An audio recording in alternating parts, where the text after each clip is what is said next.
El contenido que se presenta a continuación trata de la persona y su naturaleza. Presenta un estudio de las características que definen a la persona como tal y busca responder muchas interrogantes que el ser humano se ha hecho sobre sí mismo a lo largo de la historia.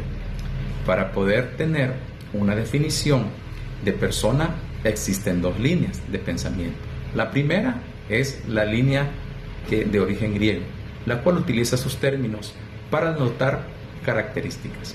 Por ejemplo, en la palabra sujeto, que significa lo que está debajo y lo que soporta todo lo demás. Otra palabra es máscara, que usaban los actores en el teatro. La segunda es la línea teológica del siglo IV y V. La definición de Boecio: persona es la sustancia individual de naturaleza racional. La persona dispone de su naturaleza de diferentes formas. Esto se demuestra especialmente en el uso de su inteligencia y de su voluntad.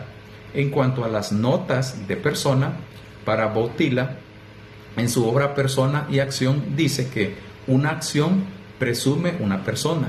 La acción revela a la persona y por ello miramos a la persona a través de su acción.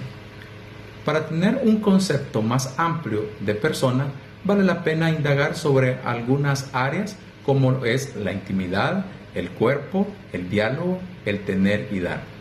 La persona tiene aspectos trascendentales como lo son la coexistencia, que significa ser abierto a los demás, y la segunda es la libertad, porque toma decisiones y adquiere hábitos favorables.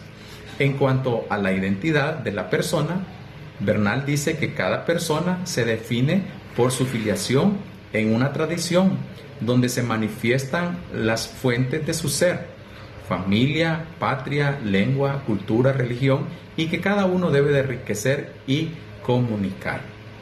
Respecto a la dignidad humana, según Valls, el término dignidad significa algo que es valioso, lo que es estimado o considerado por sí mismo, y no en función de otra cosa. La dignidad humana radica en el valor interno e insustituible con respecto al hombre. El hombre nace digno, nadie le atribuye, él ya es digno. En cuanto a la naturaleza de la persona, según Bernal, naturaleza significa modo de ser. Se identifica con el término esencia, aunque añade otro significado. La naturaleza es la esencia de algo. En cuanto al principio de operaciones, es la sustancia que guarda el depósito. La naturaleza no es estática, sino dinámica. Existen dos términos griegos para denotar ciertas características de la naturaleza de la persona. La primera es sum logisticum, que quiere decir animal que piensa, habla con otros, es sociable. Y la segunda es sum politicum, vive en una polis, en una ciudad. Para desarrollar un concepto moderno de naturaleza, se desarrollan desde dos puntos de vista: el monismo y el dualismo. El monismo fundamenta: el ser humano se reduce a un solo de dos principios: cuerpo o alma, materia o espíritu. Como se observa, esta concepción de naturaleza es reducida. El dualismo es el ser humano es entendido fundamentalmente como una conciencia o mente que hace uso de una máquina llamada cuerpo. Mente y cuerpo son dos sustancias distintas, aunque pueden interactuar entre ellas. El conocer a la persona, según Bernal, en la época griega se cuestionaba fundamentalmente la realidad y a partir de allí se piensa cómo se conoce. En la época moderna se cuestiona cómo se conoce y según la respuesta se reflexiona sobre la realidad. La importancia de educar de acuerdo a la naturaleza humana. Según Yepes, el fin del hombre es perfeccionar al máximo sus capacidades, en especial las superiores: inteligencia y voluntad, verdad y bien. La inteligencia busca el conocimiento de la realidad, abrirse a lo real. El hombre anhela alcanzar la verdad y lograr el bien y por eso mismo se mueve hacia ellos, desarrollando su historia.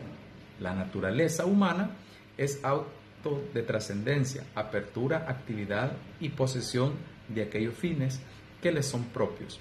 El hombre solo es el mismo cuando va más allá de lo que es de un mundo fáctico hacia lo que todavía no es, pero se le presenta como la única posibilidad adecuada a la riqueza de su apertura de su proyecto. Jefalá. De todos los seres de la naturaleza, el hombre es el único ser educable, concepto que parte de Comenio en el siglo XVII. Es la capacidad educativa, es algo más, es un hecho biológico, está más allá aún del campo de la psicología y de la sociología. Corresponde al plano ontológico del hombre y a su ser mismo. La disposición de poder educarse se concreta dinámicamente a través de la permanente interacción entre cada sujeto y el medio físico, social, cultural e histórico. Altajeros y Nadal.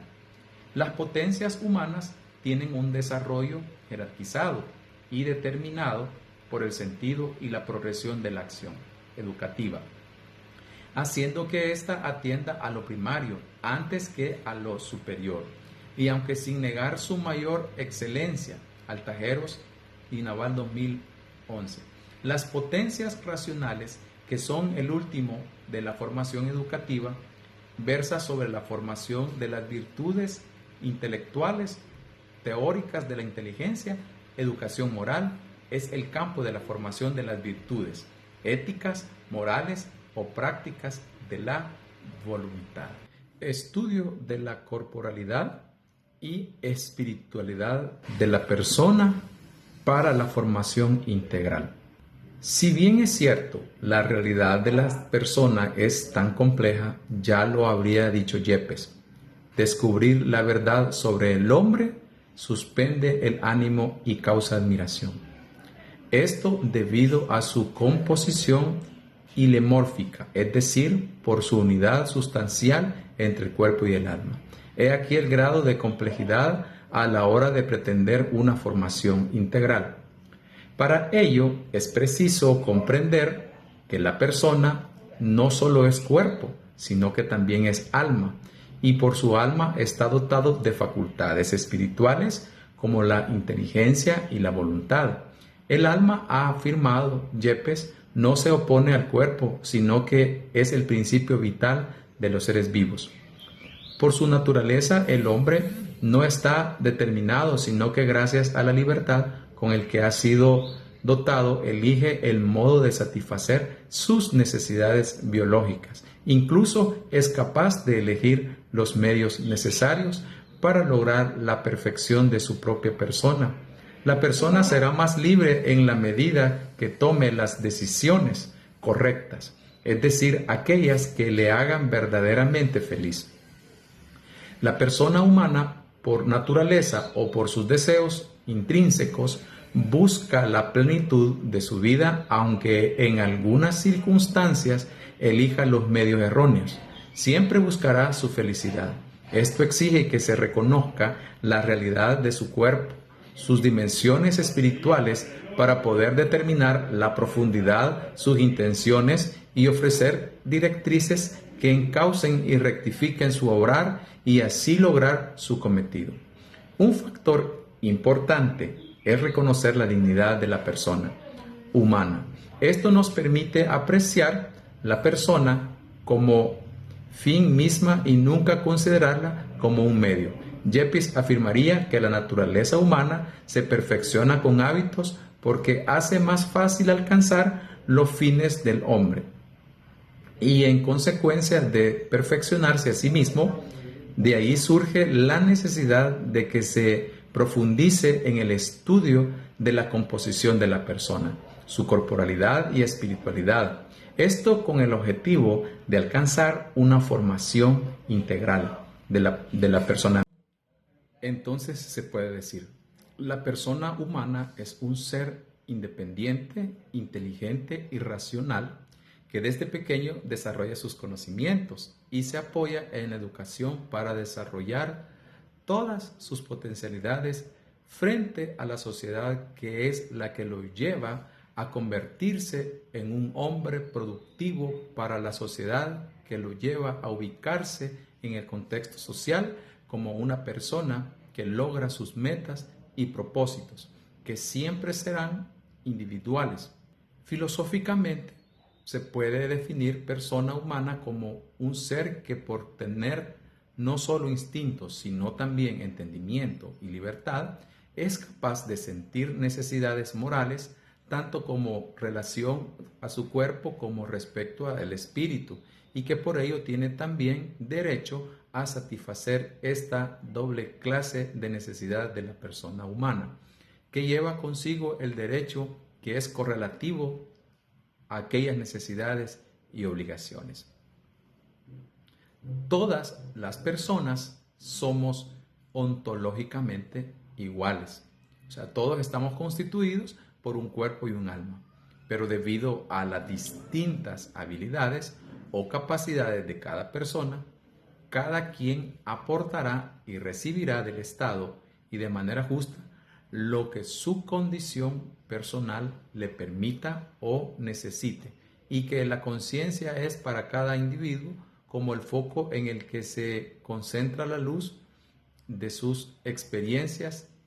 En tal forma de hablar, la conciencia aparece como el individuo en cada caso. Cada individuo entiende en su conciencia precisamente su mundo. Muchas gracias.